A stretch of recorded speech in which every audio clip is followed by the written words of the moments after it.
Okey, bismillahirrahmanirrahim. Alhamdulillah, syukur saya dapat jumpa seorang pemimpin, yang ini pembimbing rakan sebaya. Boleh tak kita berkenalan? Nama awak apa ya? Nama saya Haziq Aikal Bega Azhar. Kuat sikit orang lelaki kena kuat. Apa nama? Nama saya Haziq Aikal Bega Azhar.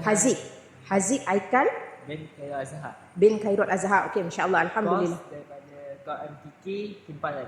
Kimpalan. Ni kolej? Ini kolej vocasional Juasih. Awak dah tahun kedua ke? Form 5. Masuk kata 5 lah. Dia kolej ni kan dia ada diploma apa semua kan? Awak diploma lah? Saya tak diploma, saya SKM lagi. Oh, SKM lagi, sijil lah.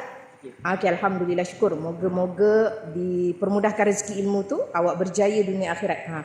So, sebelum program kita bermula, apa harapan ataupun apa doa yang awak nak daripada program ni?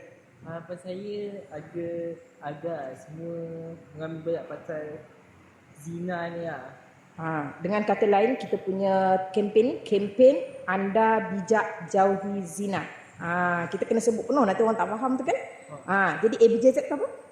Anda bijak jauhi zina. Okey, so awak rasa sebelum program awak doakan kawan-kawan awak dan awak juga untuk dapat apa?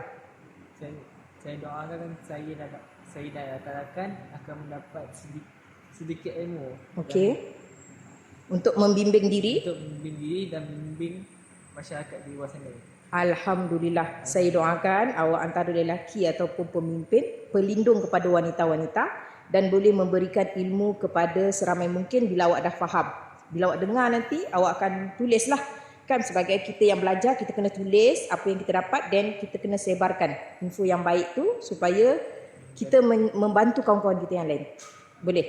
Boleh Haikal kan? Okay. Alhamdulillah. So all the best Haikal. Jumpa lagi. All the best. Bye. Bye.